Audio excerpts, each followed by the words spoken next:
Good morning students. आज हम फिर से इसी कड़ी में आगे बढ़ते हुए क्लास 10th मैथ्स और हमारी प्रश्नावली 4.1 चल रही है और प्रश्नावली 4.1 के अंदर आज हम क्वेश्चन नंबर 2 पे चर्चा करेंगे। तो देखिए विद्यार्थियों, क्वेश्चन नंबर 2 है क्या, निम्न स्थितियों को द्विघात समीकरणों के रूप में निरूपित कीजिए या व्यक्त कीजिए। और इसका जो पहला पार्ट है वो क्या है, एक आयताकार भूखंड का क्षेत्रफल 528 मीटर स्क्वायर है। एक आयताकार का भूखंड है और उसका क्षेत्रफल हमें दिया गया है। क्षेत्रफल की लंबाई चौड़ाई के दुगने से एक अधिक है और यहाँ पर जो लंबाई और चौड़ाई दी गई है वो मीटर में हमें लेनी है। हमें भूखंड की लंबाई और चौड़ाई ज्ञात करनी है। तो सर्वप्रथम यहाँ पर जो एक द्विघात इक्वेशन बनेगा वो क्या बनेगा, तो सर्वप्रथम उसके लिए हमें यहाँ पर भूखंड की लंबाई और चौड़ाई है वो माननी पड़ेगी। तो देखिए मित्रों, यहाँ पर पार्ट फर्स्ट है वो हम किस प्रकार से हल करते हैं। तो सर्वप्रथम हमने यहाँ पर माना कि भूखंड की चौड़ाई है और चौड़ाई को हमने यहाँ पर x मीटर मान लिया है। क्या मान लिया है, x मीटर मान लिया है। अब देखिए साथियों, यहाँ पर हमें सर्वप्रथम किसको मानना होगा, तो यहाँ पर आपको एक शब्द दिखाई दे रहा है k के दुगने से एक अधिक है। तो मतलब कहने का अर्थ ये हुआ, सर्वप्रथम हमें यहाँ पर चौड़ाई है उसको मानना होगा। क्या मानना होगा, पहले चौड़ाई मानना होगा ताकि हम लंबाई है वो आसानी से क्वेश्चन की भाषा के अकॉर्डिंग यहाँ पर निकाल सकें।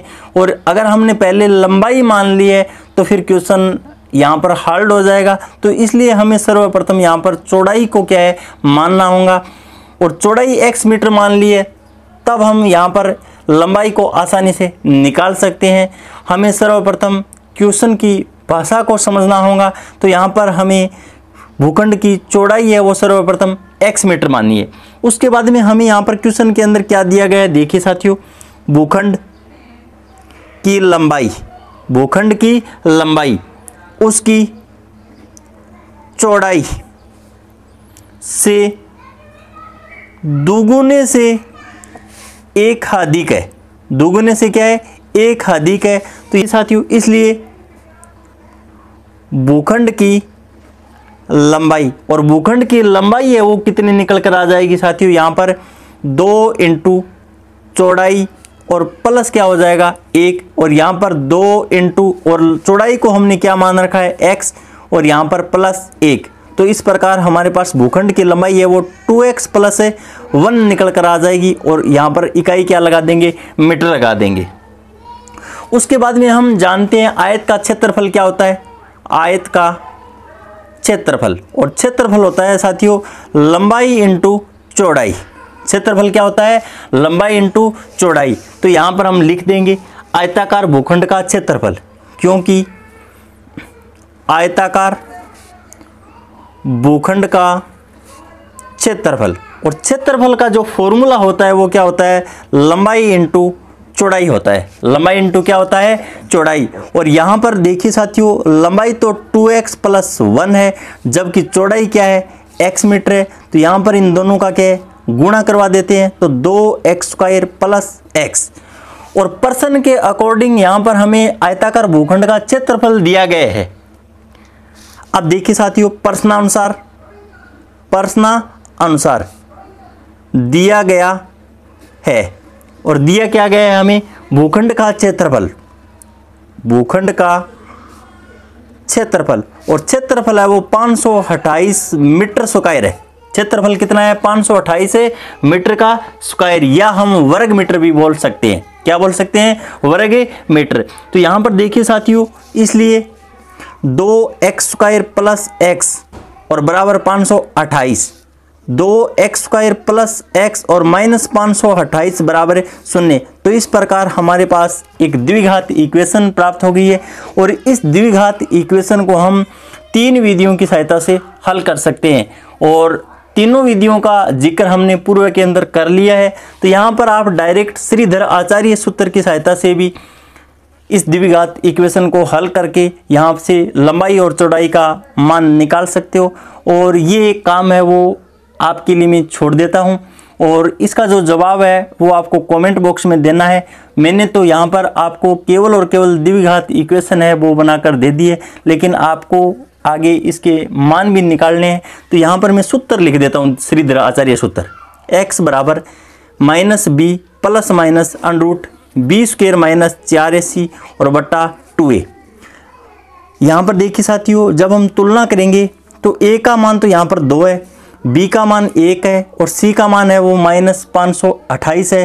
तो यहाँ पर मान पुट करके यहाँ पर सरलीकरण कर लेना, और सरलीकरण करने के बाद में जो आपके पास x का मान प्राप्त होगा वो तो इसकी चौड़ाई हो जाएगी, और जो लंबाई है वो यहाँ पर 2x + 1 इस मान के अंदर पुट कर देना, यहाँ पर x का मान, जिससे हमारी क्या है लंबाई निकल जाएगी। तो इस प्रकार मैं आशा करता हूँ कि पार्ट फर्स्ट है वो आपके समझ में आ गया होगा। उसके बाद में पार्ट सेकंड देखिए।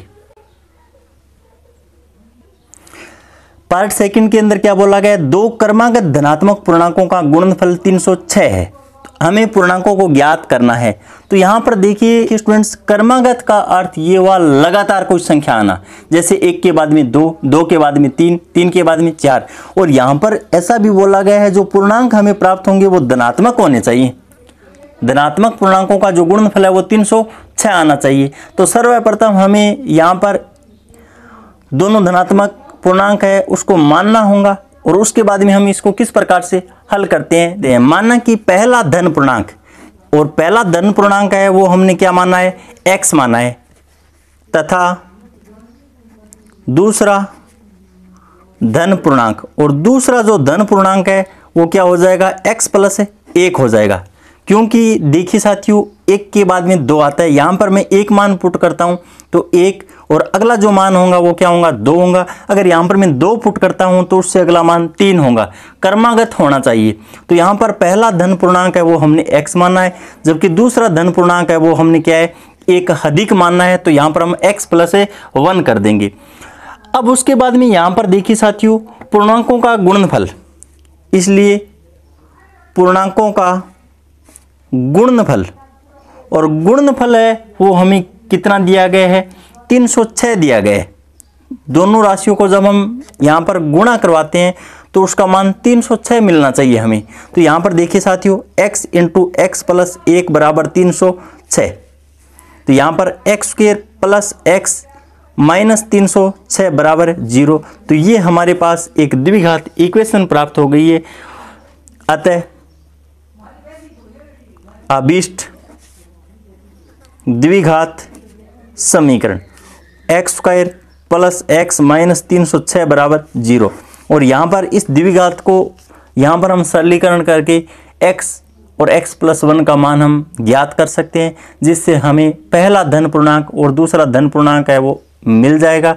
तो यहाँ पर मैं आपको केवल हल करके नहीं दूंगा साथियों, केवल और केवल यहाँ पर द्विघात इक्वेशन है वो बनाकर देने वाला हूँ, लेकिन आपको आगे इनके मान भी हल करने हैं और इसका जवाब आपको कमेंट बॉक्स में लिखना है। धन्यवाद साथियों। अगले वीडियो के अंदर हम इसका अगला पार्ट हल करेंगे। तब तक के लिए धन्यवाद साथियों। जय हिंद, जय भारत।